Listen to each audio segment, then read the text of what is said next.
his abdomen. As blood began leaving his body, he realized how painfully hot it was.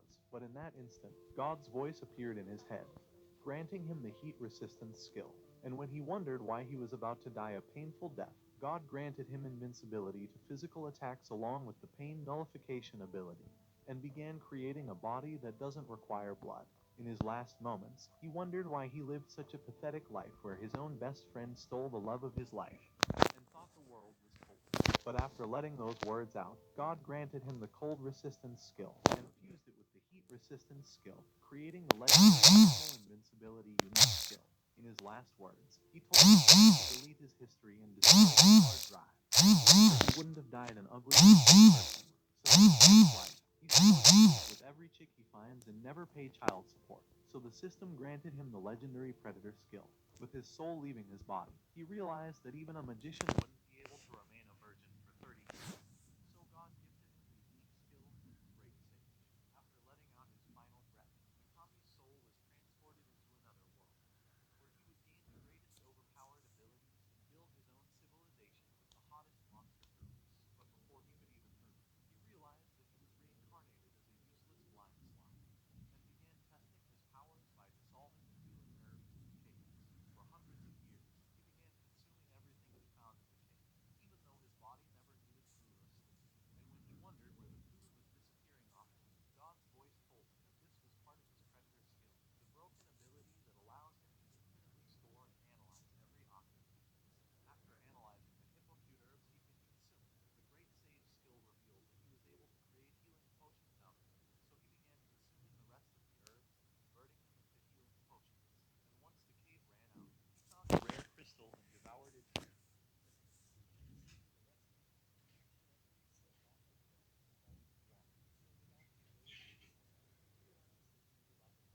knowing that he can't die twice as a virgin, he began swallowing all the water to propel himself out of the situation, and swore to develop plots this time. However, he propelled himself too fast and rushed into a barrier that knocked him back and destroyed his body. But after regenerating his damage, he heard an evil voice calling him to follow him. Many people think he was referring to his millimeter beam, but the dragon screamed at him to listen already. The disgusting slime apologized because he couldn't see anything, so the dragon promised to give him vision on two conditions, and those were to keep him company and to not scream when he saw him. Once Mikami agreed, he gained the extra skill Magic Sense, one of the 10 taboo skills in the world. Before his eyes, he was able to see all the ores in the cave, but instantly became depressed when he saw he was just a worthless slime. But when he laid his eyes on the dragon, he began screaming because of how ugly he was, and the dragon introduced himself as the storm dragon, Veldora, one of the only four true dragons in this world. 300 years ago, he was killed after turning an entire town to ashes by accident. And when the hero of the world defeated him, he was trapped with her unique skill, Unlimited Prison. After hearing his story, Tommy remembered how long he had been a virgin for 30 years. So he asked Veldora if they could become friends. However, Veldora was a typical dumbass suitor and said it's not like he would ever want to be friends with him or anything like that. Fine.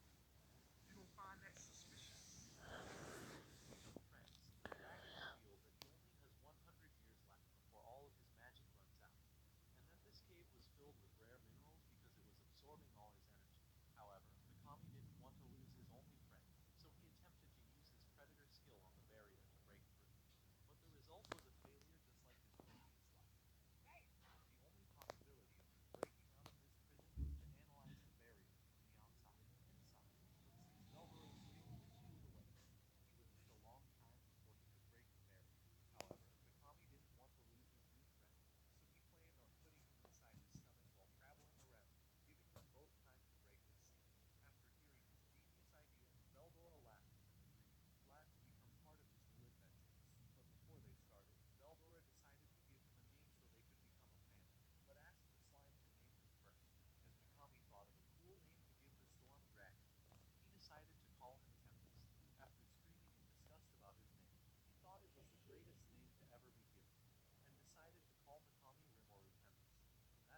Rimmer all of his aura and pretended his population were annihilated by direwolves, creatures that can eliminate 100 goblins before one of them is defeated.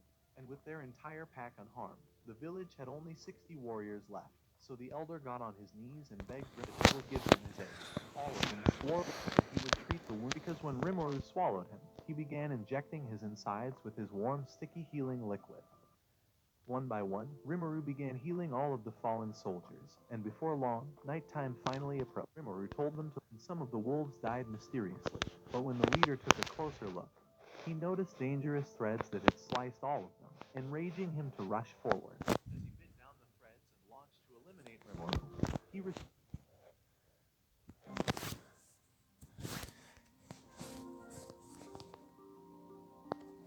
threads and launched to eliminate Rimuru. He restrained him with his threads and launched his water blade to kill their leader in that instant. With their leader dead, Rimuru told them to submit or be killed, but after a while of their ugly asses not responding, he used his predator skill to swallow their leader and mimicked him.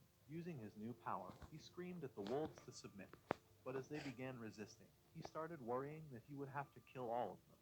However, they all kneeled before him, swearing to become his followers. As he transformed back, the village had finally gained its peace, but the following morning, Rimuru had no idea how he would care for all the new wolves along with the worthless villagers, so he decided to pair all of them together and tried breaking them up into groups that would gather food and build shelter. But as he was about to give them directions, he realized that he didn't know the name of any of them. Rimuru decided to ask the senile old worthless man what their names were, but the elder told him that none of them used names. So Rimuru decided to give all of them names. As Rimuru read out those words, all of them began cheering and lined up for Rimuru to name them. The first one up was the pathetic old man, so Rimuru decided to name him Rigger, after his dead son Jigger, and gave his other son the name Jigger after his brother. Next up was Gobta, the only important goblin because of how ugly he was, and the next goblin was called Fatso, after all of them were named. The elder wondered if it was really okay for him to give them all names at the same time. However, Rimuru was okay with it, and the only ones without a name were the wolves. But the first one up, however, after letting out that name, Rimuru began dissolving, and his internal magicules were completely depleted. For the next 3 days, all the goblins and wolves attempted to take care of him, until he eventually recovered. The first thing his eyes laid on was a hot goblin girl, and he wondered if he'd ever seen her before. Once he came back inside, he told him that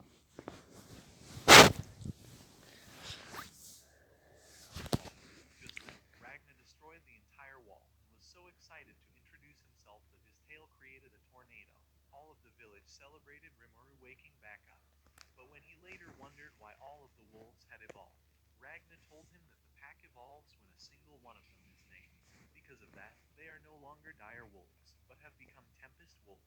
The excitement. Ragnar's tail began blowing Rimuru away again.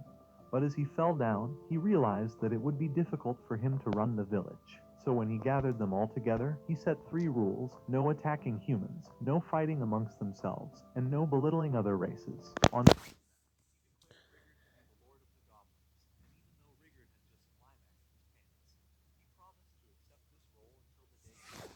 everyone split up into groups for protecting the village and gathering food, but not a single one of them knew how to build a house. On top of that, they didn't have clothes. ちょっと露出しすぎかな。それが悪いというわけでもないが。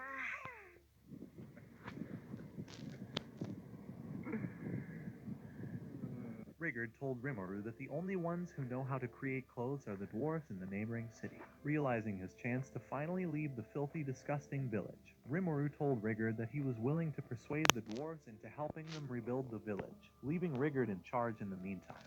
So that evening, they set out on the wolves, and Rimuru was happy to finally leave their worthless green faces behind.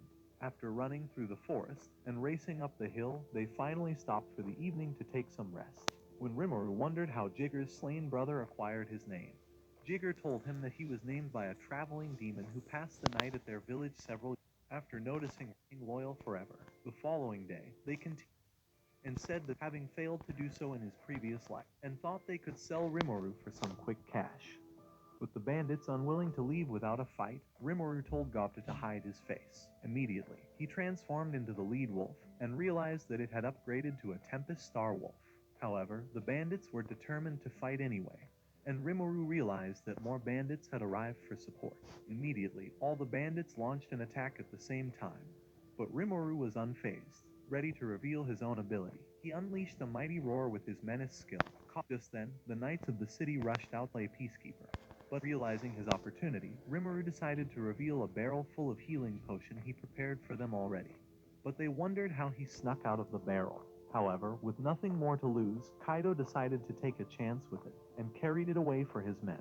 That night, Kaido returned with the wounded soldiers, and they thanked Rimuru for helping to heal their wounds. So after they left, Kaido decided to free Rimuru, and soon decided to serve him dinner. When he wondered what he wants in exchange for helping, Rimuru Kaido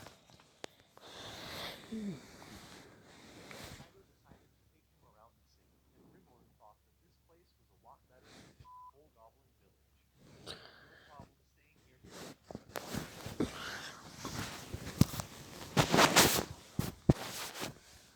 At that moment, the three soldiers appeared before them, shocked to see the ugly, useless slime. They were workers for the smith, and wondered what Rimuru wanted, still having run out. The smith realized that after he was teaching the goblins how to build houses and make weapons themselves, and help out, the hole would continue to grow slowly. He began spitting out the swords one after another until they were all out. That night, the smith thanked Rimuru for his help, and Garm told him that they intended to come to paradise. However, it was nowhere near the paradise he and as they arrived, and Garm told him that they intend to celebrate their success in a ball. Hearing his words, Rimuru grew excited, realizing he was about to tick off the bucket list. And as they arrived at the bar that night, the hot young elves began to fondle his slime, and Rimuru thought he was in a heavenly paradise. However, it was nowhere near the paradise he will enjoy when playing the sponsor of today's video, Tenkafuma, the greatest harem wife building adult 18 plus game made by the hottest adult gaming platform, Arrow Labs. In this game, you don't need to save the world or uncover weird conspiracies. Instead, you are Caesar, the most powerful archdemon, and your only goal is to conquer the entire world and build the greatest harem. Whether it's demons, angels, or regular humans, you can cultivate a relationship with all of them as you battle the greatest enemies while traveling across the depths of the cosmos to unlock their HCG. And whether you want to use love eggs or tentacles, you can use any possible develop plot of your want. You might even unlock their secret plot secrets. And throughout the third anniversary event, you'll be able to claim some of the greatest rewards and unlock the hottest holiday purses. So what are you waiting for? Download Tenkafuma today for free through the link in my description, and enter my promo code 3rdandyslayer for exclusive prizes. Thanks to Tenkafuma for sponsoring me today, because winter is cold this year, so this game will keep my hands warm. Stop it. Get some help. After a moment, an elf offered to tell his fortune, so another elf suggested that she reveals his soul name. But Rimuru thought he was destined to be with a disgusting slime like himself. However, the orb revealed a beautiful young girl, and Rimuru thought she was Japanese. Just then, an ugly loser approached them, and Kaijin realized that it was his archenemy Vesta, who tried to screw him up with the impossible task of making 20 swords for the king, and Rimuru thought he was an arrogant shitface. The ugly loser began telling Kaijin that he was sure to lose his position for failing to deliver the swords, and began calling Rimuru a lowly monster that was too ugly to have a place at the table. When he tried persuading the chief elf to kick him out, he told him that Rimuru was a harmless monster, and thought he could go jerk off in a corner. Even so, the loser didn't know when to stop, and decided to spill his drink on Rimuru. However, the dude was a minister, and Rimuru thought that knocking out his tooth would put the smith in trouble. However, Kaijin decided to punch some sense into his ugly ass face, with Vesta still in shock from the resounding blow. Kaijin knocked more sense into his shallow, disgusting head. Realizing the consequences that was to come, he offered to work for Rimuru, and Rimuru thought it was the best news he's heard since reincarnating. However, that night, they were all arrested for the beatdown, and Kaijin apologized for dragging the other dwarves into his mess. A few hours later, with the dwarves all asleep, John awake, wondering where he was. But Rimuru told him to go back to sleep because he deserved a spot in the afterlife for being such a heavy sleeper. Brave bandit thought to try freeing himself, but Rimuru silenced him immediately. The next day, after arriving at the palace for their trial, Rimuru realized that the king was the presiding judge, with Vesta's injury looking worse. He asked the king to execute Kaijin immediately, and before long, the clerk announced that Kaijin was being sentenced to 20 years of forced labor in a month, but he told him that he be exiled from the city. After they left, the relationship with the by and began to leave. After a few weeks, Rimuru transformed into the Tempest Star Wolf and unleashed black lightning at the rock before him, destroying it and causing the water to rise, revealing a rainbow across the sky. Realizing the immense power of the lightning, Rimuru thought he was better off keeping the skill hidden. Inside the village, Kaijin had begun teaching the goblins how to make weapons, and Garm was showing the others how to make armor. At the same time, Dord was revealing the process of making crafts, and the ugly moron Mir was explaining the process of building a house. However, when Rimuru and the others had first arrived at the village, he realized that over 500 new goblins had migrated here, seeing as the forest was no longer safe for them. When Rimuru wondered what would be their fate if he turned them away, the system told him that they would all be eliminated by the monsters lurking around the forest. Afraid of sending them to their doom, Rimuru decided to accept them into the village, and named every single one of them before falling asleep for another set of days. While walking through the new site, Rimuru noticed that Gobda had managed to escape from the cell, and had discovered a new skill to summon his Tempest Wolf at will. Just then, Rigard hurried to him, having been promoted to Goblin King, and told him that suspicious humans were discovered in the forest, and he thought they had come from a faraway country to expand their territory. Meanwhile, in the forest, the group of humans were running away from monster ants after accidentally stabbing their nest. Having had enough, a mysterious girl in the group decided to draw her sword, and fire began to lick it. At once, she cast a powerful flame at the ants, knocking them back, but as one ant flew towards her, she jumped high and slayed it before slaying another, and running forward, she sliced a new ant and hacked another, causing it to blow up in flames before stabbing it. The useless adventurers were shocked by her skill, but when a monster tried to sneak up on her, she grew weak from having exhausted her powers. Luckily, black lightning descended on the ant, vanquishing it instantly, and causing her mask to fly off. When Rimuru appeared in the dust, he decided to return the girl's mask, and the adventurers were surprised to see a talking slime. However, when Rimuru gave back her mask, he discovered that the girl was the person he had seen in the fortune-telling orb who was destined to be his soulmate, but he thought he was meeting her way too soon. Later that day, after returning to the village, Rimuru found the adventurers eating like hungry, useless gluttons. At that moment, he thought he had seen them before, so the system reminded him that he came across them inside the cave. Rigard introduced him to the adventurers as their great master. They wondered how the hell an ugly slime could rule a village. In hopes of making them comfortable, Rimuru decided to introduce himself to the friendly slime. But the adventurers noticed that he was saying the words of a video game.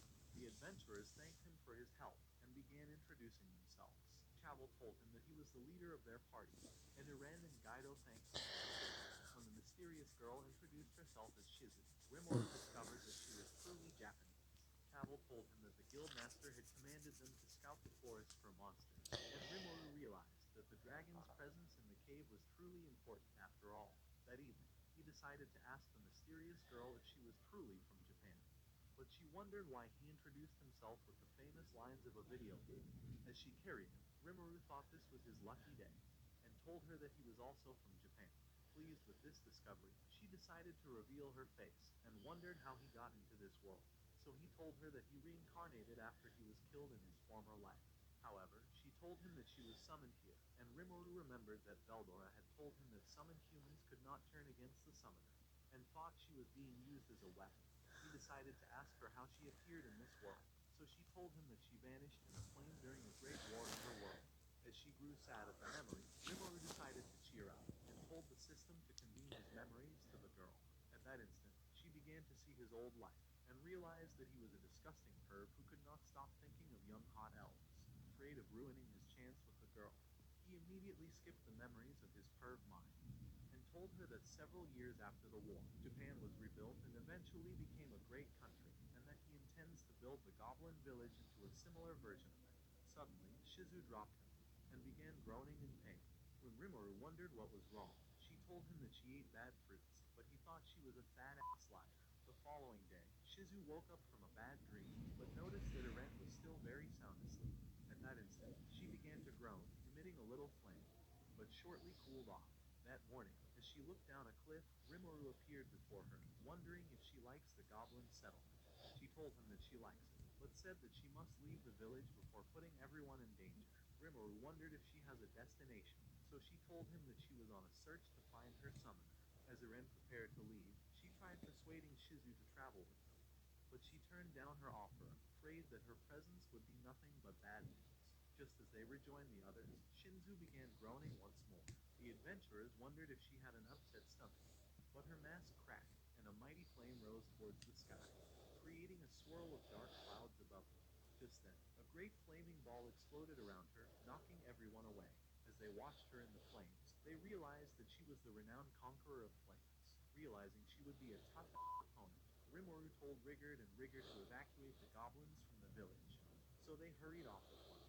As a greater flame engulfed Shizu, she transformed into the fire spirit Ifrit. With a powerful roar, a mighty wind destroyed the adventurers' shield, blowing them away, and as he summoned fire dragons, they started burning what was left of the village. Afraid they would meet their doom, Rimuru told the adventurers to run away, but they thought that this was the perfect time to become Justice League, and decided to draw their weapons for battle. Kaido said that they considered Shizu to be one of them, and Iren said that they could never abandon her. But Rimuru wondered if they emptied their heads when they woke up, seeing as they had no chance with the fire spirit. When Rimuru demanded to know what he wanted, Ifrit cast a flame at him, but he attacked with a water blade that vanished instantly. As the fire dragons flew towards Rimuru, Iren launched an icicle lance that narrowly missed a dragon, but she continued launching more at them, telling Rimuru that they were determined to fight until the very end. When the other dragons began spitting flames at the slime, he summoned Ranga and began dodging all the fires. He wondered if spewing all the water in his belly would be enough to destroy the dragons, but the system told him that the collision would cause an explosion of steam that would destroy their surroundings. Just then, he saw Iren impale a dragon with her icicle, and discovered a plan of his own. Immediately, he told her to fire an icicle at him, and as he swallowed it, it dissolved at that instant. With the system having analyzed it, Ranga jumped over the dragons, spraying ice around them until hundreds of icicle lances appeared. At once, the lance nailed the dragons, making them explode instantly. However, the third dragon evaded Iren's attacks, and as it appeared before them, it exploded immediately, destroying their shield and leaving them scorched like burned toast. With the adventurers unconscious, Rimuru told Ranga to carry them away into the forest, deciding to take on Ifrit on his own. As he appeared before the fire spirit, Ifrit summoned dozens of his body double to surround him. But when they tried heating him up like food in boiling oil, Rimuru killed them with his icicle shotgun, until only the real one was left. However, he soon realized that he was caught in a trap, and Ifrit began burning him in a flare circle. Watching the great flames from a distance, all the goblins thought Rimuru was already ashes. Luckily, Rimuru was unscathed from the fire, so the system told him that his thermal fluctuation resistance was nullifying the flames immediately. At this realization, he thought he was sure to win